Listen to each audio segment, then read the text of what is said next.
నమస్తే, welcome to Mega 9. This is Tejaswi. ముందుగా headlines.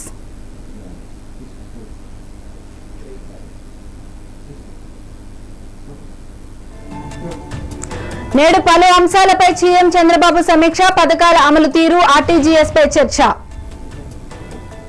పాక్కు ధీటైన సమాధానం ఇచ్చే బాధ్యత నాది, రక్షణ మంత్రి రాజ్నాథ్ సింగ్ కీలక వ్యాఖ్యలు. తెలంగాణకు భారీ వర్ష సూచన, 16 జిల్లాలకు రెడ్, 17 జిల్లాలకు యెల్లో అలర్ట్ జారీ.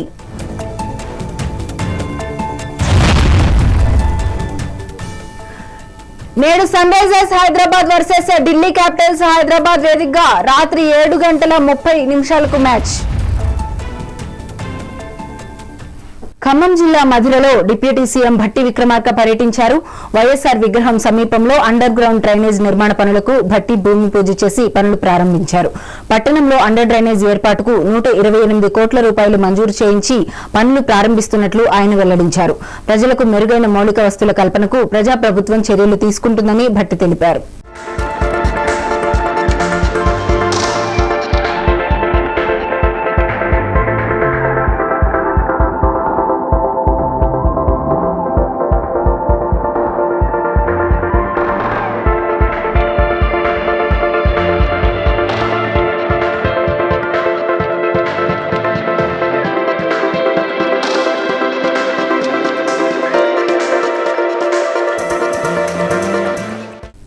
నల్గొండ జిల్లా మిర్యాలగూడ సమీక్ష సమావేశంలో మంత్రి కోమటిరెడ్డి వెంకటరెడ్డి కీలక వ్యాఖ్యలు చేశారు. మన ప్రభుత్వం వచ్చి ఇప్పటికే 17 నెలలైంది. అందులో సగభాగం ఎంపీ, ఎమ్మెల్సీ ఎలక్షన్లకే సమయం అయిపోయిందని మంత్రి తెలిపారు. మెడికల్ కాలేజీ పెండింగ్ లో ఉంటే దాన్ని పూర్తి చేశామని అన్నారు. ప్రభుత్వం ప్రవేశపెట్టిన పథకాలన్నింటిలో సన్నబియ్యం పథకం బాగా నచ్చిందని ఆయన చెప్పారు. గతంలో ఇచ్చిన దొడ్డు బియ్యం 80% పక్కదారి పట్టాయని విమర్శించారు. మా ముఖ్యమంత్రి గారు రేవంత్ రెడ్డి గారు ఇచ్చారు. దాదాపు వెంటనే ల్యాండ్ అక్విజిషన్ కూడా పూర్తయి ఒక 20 గ్రామాలను రోడ్డు పెరగడం జరిగింది. ఇలా ఎన్నో కార్యక్రమాలు చేస్తున్నప్పుడు మెడికల్ కాలేజ్ పెట్టుకుంటే దాన్ని పూర్తి చేస్తున్నారు. ఇలా ఎన్నో కార్యక్రమాలు చేస్తున్నారు. ఇరిగేషన్తో పాటు సివిల్ సప్లైస్ లో సన్నబియ్యం అనేది నాకు అన్ని పథకాల కంటే ఎక్కువ నచ్చిన పథకం ఏంటంటే మా పదార్థాల పాదంలో పేదవాళ్ళు కూడా మనం అన్నం తింటున్నాము. ఇవాళ గతంలో వచ్చిన బియ్యం ఆ డీలర్కే ఇచ్చేవాడు, ఆ డీలర్ కూడా అమ్ముకునేవాడు, బయట ఉండేవాడు. కానీ ఈరోజు ప్రతి షాపు దాదాపు లాంచ్ చేసిన 1 వీక్ లోనే మన నల్గొండ జిల్లా షాప్ ప్రతి షాపులో కూడా బిల్డింగ్ ఇవ్వడం జరిగింది. జయశంకర్ భూపాలపల్లి జిల్లా ధన్వాడలో శ్రీ దత్తాత్రేయ స్వామి వార్షికోత్సవ వేడుకలు ఘనంగా నిర్వహించారు. ఆలయంలో మంత్రి దుద్దిళ్ల శ్రీధర్ బాబు ప్రత్యేక పూజలు నిర్వహించారు. ఆలయ వార్షికోత్సవ ఉత్సవాల సందర్భంగా గణపతి పూజ, పంచామృత అభిషేకం, హోమాది పూజలు నిర్వహించారు. అనంతరం గ్రామస్తులతో మాట్లాడి వారి సమస్యలు అడిగి తెలుసుకున్నారు. మంత్రి పర్యటన నేపథ్యంలో పోలీసులు భారీ భద్రతా చర్యలు చేపట్టారు.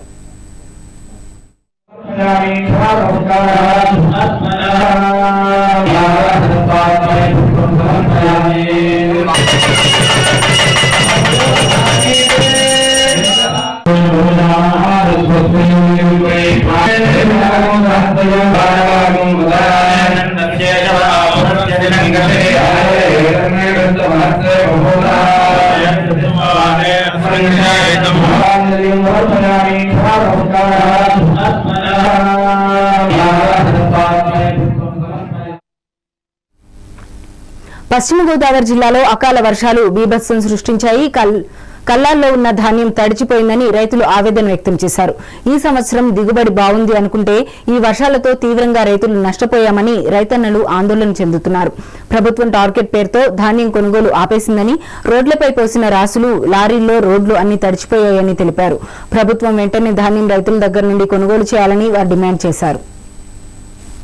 ఒకేసారి మొత్తం ఈ యావరం గ్రామంలో ఇలాగా వర్షం వచ్చి మునిగిపోయిందండి.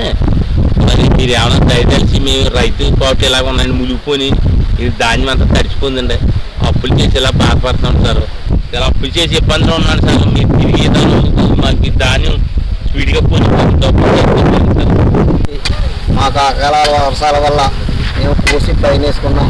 నాది ప్రత్యేకంగా 16 ఎకరాలు కూడా నానిపోయింది ధాన్యం, చేలు పడిపోయినాయి.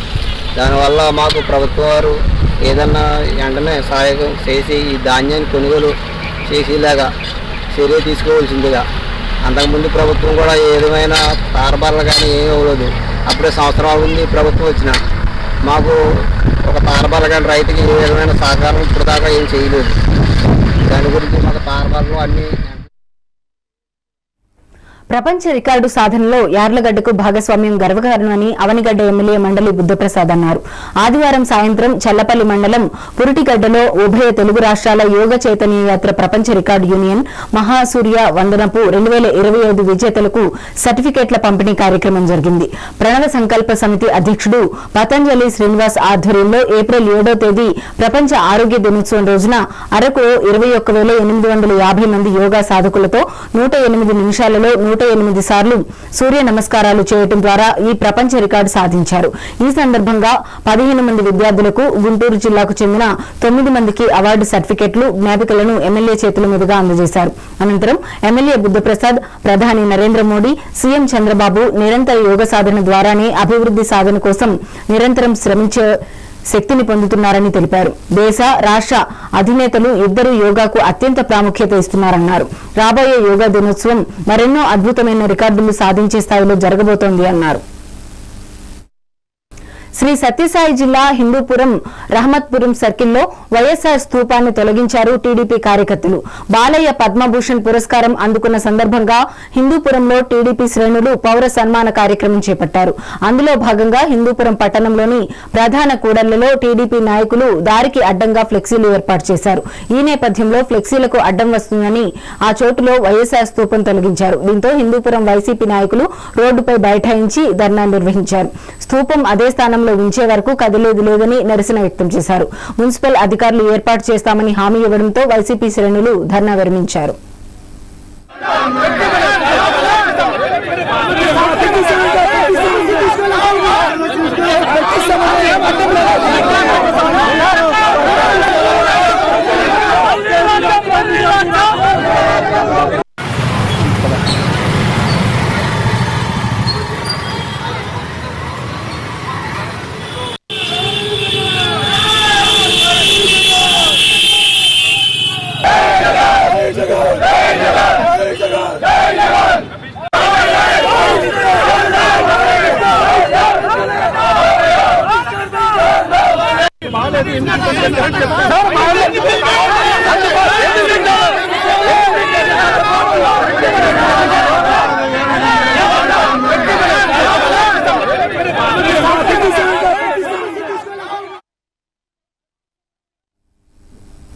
Rachakonda commissionerate Balapur police station పరిధిలో కిడ్నాప్ కలకలం రేపింది. కిరాణా షాప్ నడుపుకునే అజం అనే యువకుడిని కిడ్నాప్ చేశారు గుర్తు తెలియని దుండగులు. రాత్రి కిరాణా షాప్ వద్దకు బైక్ పై వచ్చిన ఇద్దరు గుర్తు తెలియని దుండగులు అజంను బలవంతంగా కిడ్నాప్ చేశారు. అజం కుటుంబ సభ్యులు ఫిర్యాదుతో కేసు నమోదు చేసిన పోలీసులు గాలింపు చర్యలు చేపట్టారు.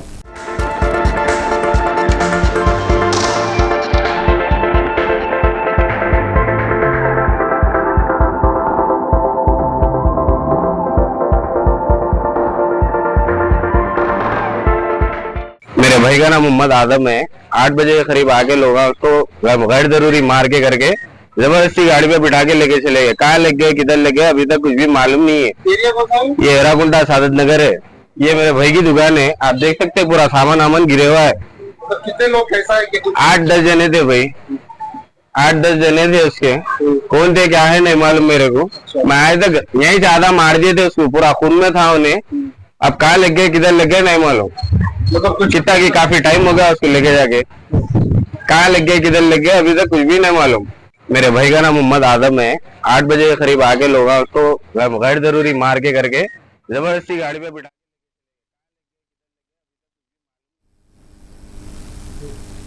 గాండ్ల కులస్తులు ఆర్థికంగా, రాజకీయంగా, సామాజికంగా పురోభివృద్ధిని సాధించే దిశగా కేంద్ర రాష్ట్ర ప్రభుత్వాలు తోడ్పాటు అందించాలని మాజీ ఎమ్మెల్సీ శ్రీనివాసులు, మాజీ ఎమ్మెల్యే భగిడి గోపాల్ కోరారు.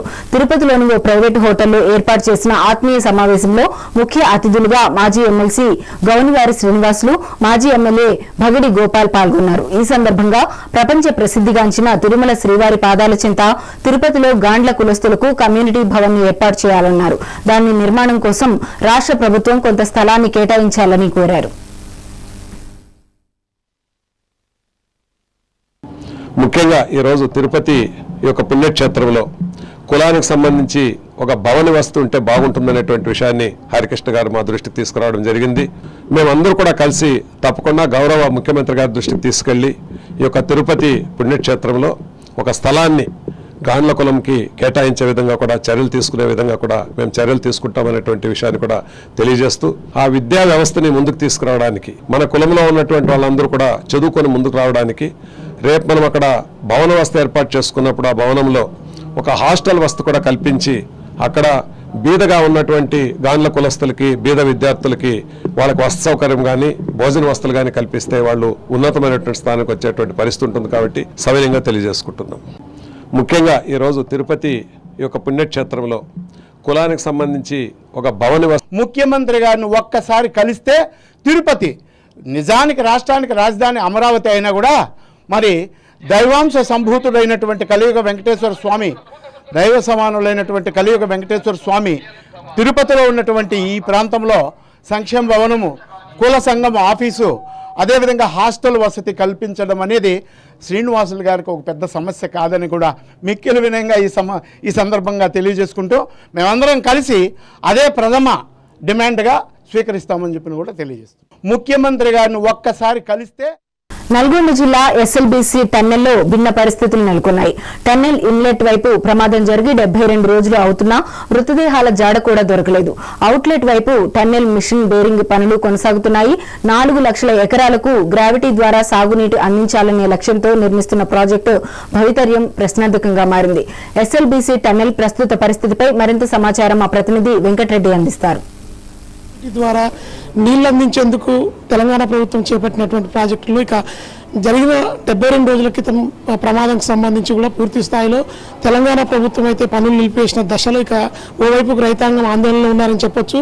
ఇక 43.93 కిలోమీటర్ల పరిధిలో ఉన్నటువంటి సొరంగంలో ఇంకా 9.56 కిలోమీటర్లు తవ్వాల్సి ఉంది. అయితే టన్నెల్ బోరింగ్ మిషన్కు ఇక తెలంగాణలో నల్గొండ జిల్లా వైపు నుంచి ఉన్నటువంటి అవుట్లెట్ సైడ్ నుంచి ఇక బేరింగ్ మిషన్ కూడా రావడంతో కూడా ఒకవైపుకు రైతుల్లో ఇక ఆశలు చిగురుస్తున్నప్పటికీ కూడా ఇక కూలిపోయినటువంటి టన్నెల్ బోరింగ్ మిషన్ ఒకవైపు పనికి రాకుండా పోవడం, అంటే ఇన్లెట్ వైపు నుంచి పనికి రాకుండా పోవడంతో కూడా మరొక వైపుకి అయితే ఆందోళన కొనసాగుతున్న పరిస్థితి. మొత్తంగా ఎస్ఎల్బీసీ టన్నెల్లో 43.93 కిలోమీటర్ల పరిధిలో ఇంకా 9.56 కిలోమీటర్లు తవ్వేందుకు ఉండడం, మరొక వైపు ఇది దట్టమైన శ్రీశైలం నల్లమల ఫారెస్ట్ అడవిలో ఉండడంతో కూడా ఇక పర్యావరణ అనుమతులు రాకపోవడంతో గవర్నమెంట్ తీసుకునే నిర్ణయం ఏ విధంగా ఉండబోతోంది, ఇటు నల్గొండ జిల్లాతో పాటు పాలమూరు జిల్లాలో 4.5 లక్షల ఎకరాలకు సాగునీరు అందించేటువంటి ఈ ప్రాజెక్టు ముందుకు సాగుతుందా లేదా అనే విషయంలో కూడా స్పష్టత లేకపోవడంతో ప్రస్తుతం అయితే రైతాంగం ఆందోళనలో ఉందని చెప్పొచ్చు. నాగార్జున సాగర్ పరిధిలోకి రానటువంటి మెట్ట భూములన్నింటినీ 4 లక్షల ఎకరాలకు గ్రావిటీ ద్వారా, అంటే ఎలాంటి మోటార్లు ఉపయోగించకుండా శ్రీశైలం ఎడమగట్టు కాలువ ద్వారా సొరంగం నుంచి నీటిని తరలించేందుకు 20 సంవత్సరాల క్రితం వైఎస్ రాజశేఖర రెడ్డి ప్రారంభించినటువంటి పథకం ఇంకా నత్తనడకన సాగుతూ సంవత్సరాల కొలది కూడా కొనసాగుతూనే ఉంది. మొదటగా 3,000 కోట్లతో ప్రారంభించాలనుకున్నటువంటి ఈ పథకం రీడిజైన్ చేయడం వల్ల 4,500 కోట్లకు ఇక తెలంగాణ ప్రభుత్వం కూడా మళ్ళీ రీషెడ్యూల్ డిజైన్ చేసింది. అదేవిధంగా గ్రీన్ ఛానల్ ద్వారా నిధుల్ని సమీకరిస్తూ కూడా ఎక్కడ ఇబ్బంది జరగకుండా మంత్రి కోమటిరెడ్డి వెంకటరెడ్డి ప్రత్యేకంగా దృష్టి సారించి దీనిపై కూడా పూర్తి స్థాయిలో ఇంకా ప్రభుత్వాన్ని అప్రమత్తం చేస్తూ కూడా ప్రాజెక్టును పూర్తి చేసే దిశగా చర్యలు చేపట్టినప్పటికీ కూడా ఫిబ్రవరి 22న జరిగినటువంటి టన్నెల్ కూలిపోయిన ప్రమాద ఘటనలో ఇంకా ఇప్పటి వరకు 6 జాడ దొరకకపోయినా కూడా ఒక్కొక్క కుటుంబానికి 25 లక్షల రూపాయలు చొప్పున తెలంగాణ గవర్నమెంట్ ఎక్స్గ్రేషియా ప్రకటించి చేతులు దులుపుకుందనే అపవాదం కూడా మోస్తోంది. మరొకవైపు ప్రతిపక్షాలు దీనిపై ఇంకా గొడవ చేస్తున్నప్పటికీ కూడా 3 నెలల వరకు కూడా తిరిగి పనులు ప్రారంభించే పరిస్థితులు టన్నెల్ లోపల లేవంటూ కూడా ప్రభుత్వం అయితే ప్రస్తుతం పనులన్నింటినీ కూడా నిలిపివేసింది. ఇక తెలంగాణలో ఉన్నటువంటి నల్లగొండలో నాగార్జున సాగర్ పరిధిలోకి రానటువంటి ఆయకట్టు ప్రాంతం అంతా కూడా సస్యశ్యామలం చేసే దిశగా చేపట్టినటువంటి ఈ ప్రాజెక్టు ముందుకు సాగుతుందా లేదా అనే విషయంలో అయితే ఇంకా అధికారులు మీనమేషాలకు పెడుతున్న పరిస్థితి ఉంది. ఇక మైనంవారిపల్లి నుంచి 20 కిలోమీటర్ల దూరం బోరింగ్ మిషన్ ద్వారా అవుట్లెట్ వైపు నుంచి తోకెళ్ళినటువంటి టన్నెల్లో టన్నెల్ బోరింగ్ మిషన్ ఇప్పటివరకు వచ్చి దాదాపు పనులు ప్రారంభమైన దశలో కూడా మరొక వైపుకు నల్లమల ఫారెస్ట్లో అడవి భాగంలో ఉన్నటువంటి ప్రాంతంలో 400 మీటర్ల కింద కూలిపోయినటువంటి టన్నెల్ బోరింగ్ మిషన్ కూడా పనికి రాకుండా ఇన్లెట్ వైపు నుంచి పోయింది.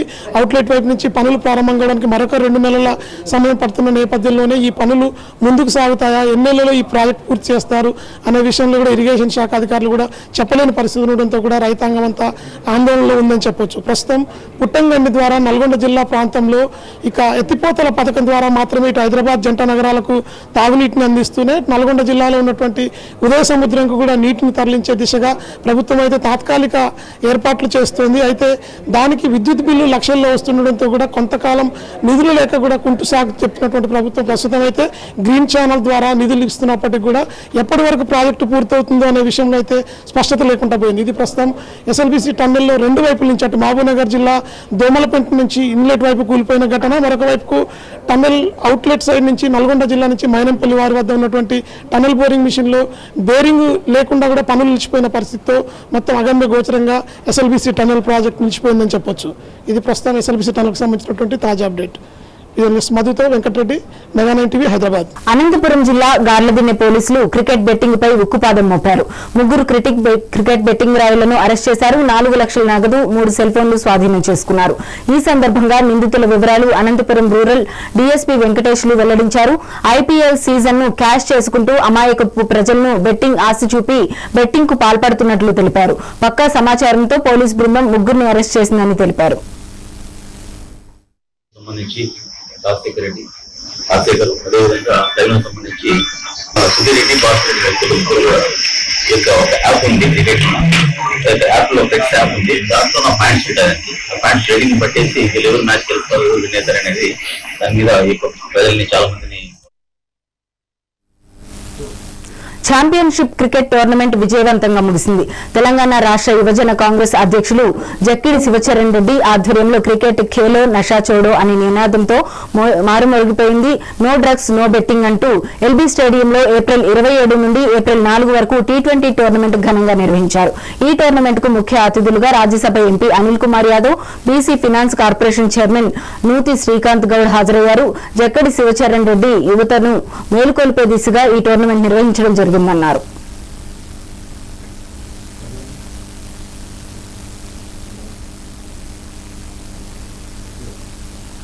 తెలంగాణ వ్యాప్తంగా వాతావరణం ఒక్కసారిగా చల్లబడింది. చిన్నారులు, పెద్దలు చల్లటి వాతావరణాన్ని ఎంజాయ్ చేస్తున్నారు. మరోవైపు అకాల వర్షాలు రైతులకు కడగండ్లు మిగిస్తున్నాయి. ఆరపోసిన ధాన్యం వర్షం పాలు కావడంతో రైతన్నలు ఆందోళన చెందుతున్నారు. కొందరికి ఆనందం, ఆహ్లాదం, మరికొందరికి ఆవేదన మిగిల్చిన అకాల వర్షాలపై మా ఉమ్మడి మెదక్ జిల్లా ప్రతినిధి యాదగిరి గౌడ్ మా క్లైవ్. ఒక్కసారిగా వాతావరణం చల్లబడింది. ఇన్ని రోజులు ప్రజలందరినీ ఉక్కిరిబిక్కిరి చేసి ఆహాకారాలు పెట్టించినటువంటి వేడి ఒక్కసారిగా మాటుమాయం కావడంతో తెలంగాణ ప్రజలంతా కూడా సేద తీరుతుందని చెప్పచ్చు. ఒక్కసారిగా మారినటువంటి వాతావరణాన్ని పిల్లలు, పెద్దలు అందరూ కూడా ఎంజాయ్ చేస్తూ ఉంటే, మరోవైపు రైతులు మాత్రం ఆందోళన వ్యక్తపరుస్తున్నారు. అనేక ప్రాంతాల్లో కురిసినటువంటి వడగళ్ల వాన అనేది రైతులకు కడగలనే కలిగిస్తుంది. సిద్దిపేట జిల్లాలో కురిసినటువంటి వడగళ్ల వాన కారణంగా దాన్ని మొత్తం నీటిపారిన పరిస్థితి మనకు కనిపిస్తూ ఉంది. ఉమ్మడి మెదక్ జిల్లాలో ఉన్నటువంటి అనేక ప్రాంతాలలో కురిసేటువంటి వర్షాల కారణంగా పూర్తిస్థాయిలో అన్ని ప్రాంతాల్లో ప్రజలంతా కూడా కొంత ఆనందం వ్యక్తపరుస్తున్నప్పటికీ రైతులు మాత్రం తమ బాధ వ్యక్తపరిచిన పరిస్థితి ఉమ్మడి మెదక్ జిల్లాలో నెలకొంది. అదేవిధంగా రాష్ట్ర వ్యాప్తంగా ఉన్నటువంటి అనేక జిల్లాల్లో కూడా కొంత వడగళ్ల వాన కురవడంతో అక్కడక్కడ పంట నష్టం జరిగినట్టు, అలాగే వరిధాన్యం ఆరబూస్తున్నటువంటి వరిధాన్యం అంతా కూడా నీటి పారినటువంటి సందర్భాలు కూడా కనిపిస్తూ వస్తున్నాయి. ప్రధానంగా మెదక్ జిల్లా చూసుకుంటే మెదక్ జిల్లా ఉన్నటువంటి రైతాంగం అంతా కూడా కొంత ఆందోళన వ్యక్తం చేస్తున్న పరిస్థితి మనకు కనిపిస్తోంది. పంట నష్టంకి గురైనటువంటి రైతులంతా కూడా తమని ప్రభుత్వం ఆదుకోవాలన్నటువంటి ఆశాభావాన్ని వ్యక్తపరుస్తున్నారు. మరోవైపు ఈ యొక్క వేడి ద్వారా ఉన్నటువంటి ఇంట్లో నుంచి ఉదయం నుంచి బయటకు రానటువంటి అనేక మంది ఉద్యోగస్తులు, అదేవిధంగా కార్మికులు, అదేవిధంగా ఏదైతే విద్యార్థులు ఉంటారో అందరూ కూడా కొంత చల్లటి వాతావరణాన్ని ఎంజాయ్ చేస్తున్నప్పటికీ మిగతా ప్రాంతాల్లో ఉన్నటువంటి రైతులు మాత్రం తమ యొక్క గోడు వెళ్ళబుచ్చుకునే పరిస్థితి ఉమ్మడి మెదక్ జిల్లాలో నెలకొంది. మొత్తం మీద చూసుకుంటే ఈరోజు చల్లబడే వాతావరణం అటు చాలామందికి సేద తీర్చే చల్లని వాతావరణాన్ని కలిగిస్తూ కొంత ఉపశమనాన్ని ఇచ్చినప్పటికీ రైతులకు మాత్రం ఈ వడగళ్ల వాన అనేది ఒక శాపంగానే మారింది. కెమెరా పర్సన్ మహేష్తో కలిసి మెగా 9 న్యూస్ కోసం యాదగిరి రోడ్, మెదక్. ఇవి ఇప్పటి వరకు ఉన్న అప్డేట్స్. మరిన్ని అప్డేట్స్ కోసం చూస్తూనే ఉండండి మెగా 9 టీవీ.